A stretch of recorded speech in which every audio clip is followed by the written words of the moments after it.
Bonjour monsieur. Bonjour. Donc je vous prie de vous présenter à nous. Voilà, je m'appelle Diakaria Diallo. Je suis conseiller technique du président en charge d'éthique et chef du service informatique de la présidence. Alors cela dit, vous venez de participer évidemment à cette semaine, cette journée du numérique. Quel est votre sentiment par rapport à cette journée? Voilà, c'est de féliciter les organisateurs, de féliciter le ministre Moussa Bocar Thiam pour l'organisation, la réussite de la mobilisation, mais éventuellement le concept, puisque ça a permis au président de la République d'être en contact avec la jeunesse.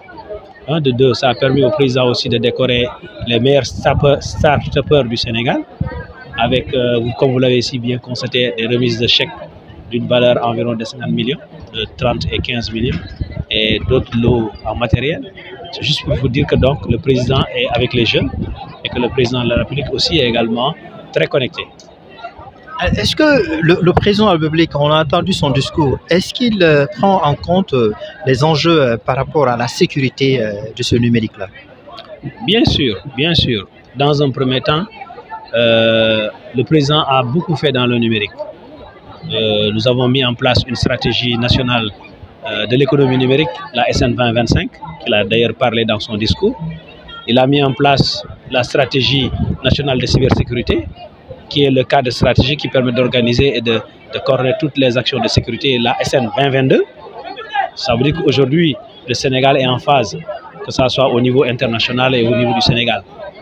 Maintenant, le président éventuellement a mis en place beaucoup de structures, il en a parlé.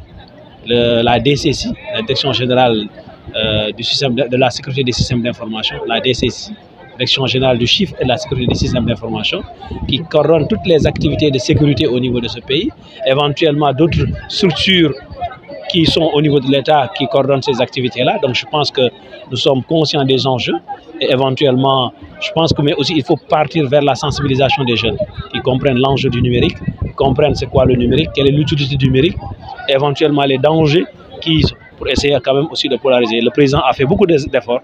Et quand vous regardez au niveau de l'environnement, ce qu'on appelle l'environnement numérique, nous avons le data santé national qui permet au Sénégal d'avoir ce qu'on appelle la souveraineté numérique. Nous avons le PTN qui est un vrai instrument, qui est le parc de technologies numériques qui est en phase de finalisation, éventuellement d'autres objets qui permettent en fait au président de la République quand même et le Sénégal d'aller de l'avant sur le domaine du numérique. Est-ce que tout ce mécanisme-là peut permettre à l'État sénégalais de pouvoir sécuriser nos données personnelles? Oui, mais on a mis d'ailleurs, j'ai oublié de vous dire, la CDP.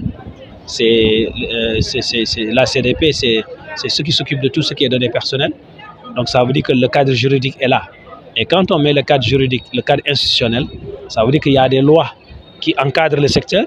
Et donc aujourd'hui, toute personne ou tout un usager qui enfreint à ces textes et à ces règlements sera poursuivi par le code pénal et ainsi de suite. Donc je veux dire que donc, quand le cadre juridique est là, en principe, rien ne reste, il suffit juste quand même maintenant moi j'insiste sur la sensibilisation, qui est un élément essentiel. Alors le président, une dernière question, dans son allocution, il a touché un aspect très important en ce qui concerne l'usage des réseaux sociaux par la jeunesse sénégalaise. Aujourd'hui, quelle sensibilisation peut-on faire à l'endroit de cette jeunesse-là pour qu'elle utilise ces réseaux sociaux-là à bon escient? La première réponse, le président l'a déjà fait, c'est-à-dire de créer un cadre, le prix du chef de l'État sur le numérique, qui permet en fait de montrer aux jeunes, quand vous faites de l'innovation, vous êtes récompensé. Ça, c'est le premier niveau. Et le président également a fait ce qu'on appelle dans la DRFJ, il y a un fonds spécial que le président a mis en place, d'un fonds d'un montant de 3 milliards pour financer les start-up. Donc ça veut dire que d'abord ça aussi c'est une réponse pour montrer aux jeunes l'importance du numérique.